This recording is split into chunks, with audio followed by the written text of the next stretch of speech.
Hello, today we're going to look at a Ruston and Hornsby diesel engine, ordered at the Royal Show in July 1949 by the miller at Newhall Mill, Ben Davis.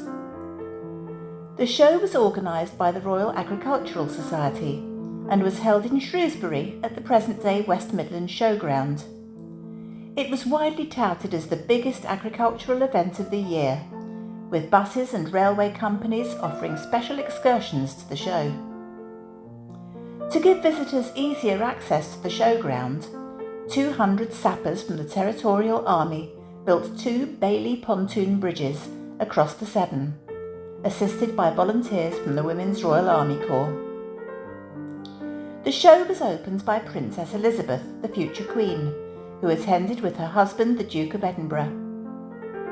Of course, for many visitors, the main attractions were the animals, especially the cattle, sheep and horses. However, there was also a huge display of modern machinery, attracting not only farmers, but people from other rural industries, like our miller Ben Davis. The Farm Implements and Machinery Review reported, "The demand for stand space has again been very heavy, and a total of about 650 exhibitors in all sections will establish a new record for any royal. The biggest difference is in the Machinery in Motion section, where the total area of shedding and open space is 9,400 feet. Lawrence Easterbrook described the scene in the Daily News. "In the big ring, the hunters show off their paces, the twinkling harness horses throw back the glitter of the sun, and in the long avenues the tractors and oil engines drone through the long day as they keep the vast display of modern agricultural machinery in perpetual motion. They are the only intruders upon the ancient scene. It is the greatest farming show in the world." On Wednesday the 6th, the Yorkshire Evening Post said, "The second day at the Royal is always looked upon as the one when people leave off leaning over gates to look at cattle and lean on gates to wheels turning instead. The farmer today seeks to know as much about sparking plugs and differential gears as his father had to know about fetlocks and spavins."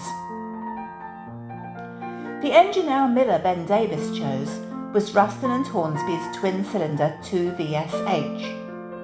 By this time, Ruston and Hornsby were the largest single manufacturers of diesel engines, locomotives and excavators in Europe, with works in Lincoln and Grantham.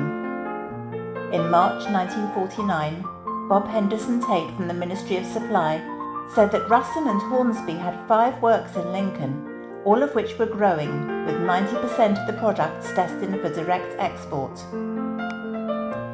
The Bolton Works in Firth Road, Lincoln, where our engine was made, was one of these 5 sites. Ruston, Proctor and Co. purchased the land in 1902 to build a large boiler shop, the new Bolton Works. Another new boiler shop was built on the site in 1910. At that time, Ruston, Proctor and Co. were making traction engines and other steam engines. But when the war began in 1914, it was one of many factories whose manufacturing focus was forced to change. Ruston, Proctor and Co. received an unexpected order in January 1915. The Lincoln Leader reported, "Messrs Ruston, Proctor and Co. have received a commission from the war authorities to construct a large number of aeroplanes of the military pattern. It is a considerable and very important undertaking on their part, and they are organising a completely new department of their Bolton Works for the purpose. We understand that the new department is in course of rapid construction, and the work on the new machines will be started within the next week or 2. Two of Ruston, Proctor and Co.'s sites, the Spike Island Works and the Bolton Works, were hastily redeveloped as aircraft factories. 6 months later, the first Ruston-built aircraft was in the air. By 1917, they had built over 1,000 Sopwith F1 Camels, and the staff gathered to celebrate this momentous achievement. In 1918, a month before the end of the war, the firm merged with Richard Hornsby of Grantham. After this, Ruston and Hornsby's Bolton Works went on to manufacture cars and a wide range of oil engines.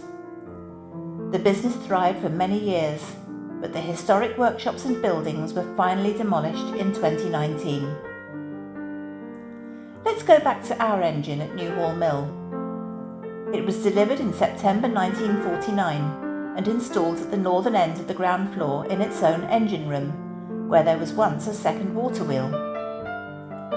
Larger roller mills could now provide better quality flour at a lower price, so Ben Davis decided to concentrate on the production of grist and animal feed. It seems that he considered the watermill as a backup in the event of engine failure.